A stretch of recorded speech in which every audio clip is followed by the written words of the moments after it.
On February 10th, members of the media, along with senior fire officials and Minister of Home Affairs Wilfred Abrams, toured the new fire station under construction at Pine Plantation Road.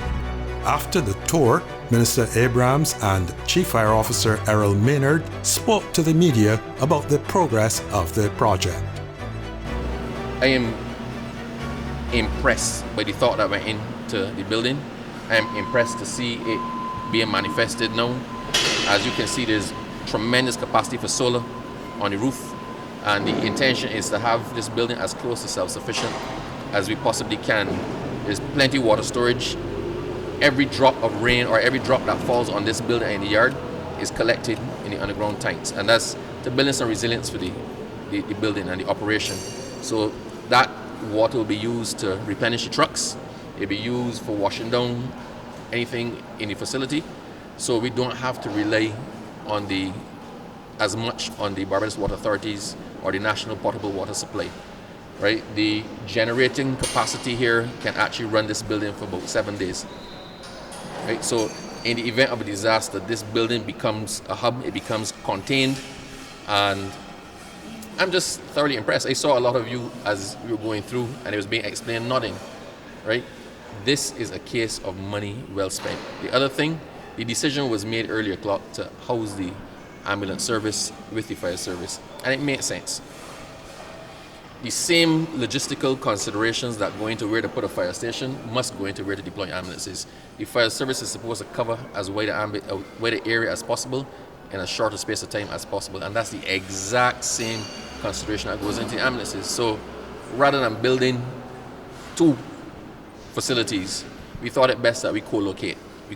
We share a dispatch, we share facilities, we share housing. And the good thing about here as well is this is designed that when we get into hurricane season, if a system is approaching, the bulk of the fire service, tenders, and the ambulances can actually come and take shelter in here.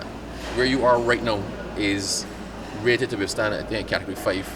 So this is as secure as it gets in Barbados. So we're in a position to hold the appliances in a secure location that they can be dispatched as quickly as possible afterwards. So this is as cutting edge as it gets. I can't say this is the most advanced fire station in the Caribbean, but I would tell you I'd be very surprised if you find one anywhere that is more technologically advanced or more up to date than this one. What it provides for us is the opportunity to serve the community in a more efficient manner outside of the city.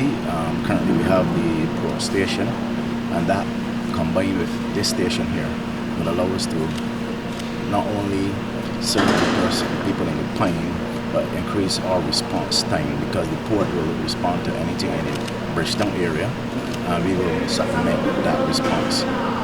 Going into town is generally easier than coming out of town, especially in peak traffic or high traffic periods. Basically, we have about 60 persons attached to the Bridgetown Fire Station. There's another 25-30 persons to the support staff, that is the headquarters. And we will also be sharing the premises with the ambulance service, and they carry about 5 crews, so they will have about 15 to 20 persons on duty at any one time. So if that's over 100 persons, we will be able to carry that. Also sharing some insights was project manager George Holder of Design Collaborative. We are looking at a completion date of end of April, all things going well. As you can see, we're quite far on with progress, and I believe, and the contractor believe, that they can finish in that time. We bear in mind the fact that we have the Hill School right next door and certain sensitivities with the children. So without going too much into it, we're working with the Ministry of Public Works and all who are involved in traffic. The intention is to create, as much as possible, a quiet zone here. So there are going to be lights at the southern end, lights at the northern end, right? So when an emergency is triggered or emergency response is triggered, you saw the control room, they will control those lights, bringing them to red so that the vehicles can exit onto the road without the use of the siren and engage the siren when they get past the lights, when it's not a major concern for anyone. I think everybody is more or less happy with the proposed arrangements, and those arrangements will be put in place before the first siren is triggered.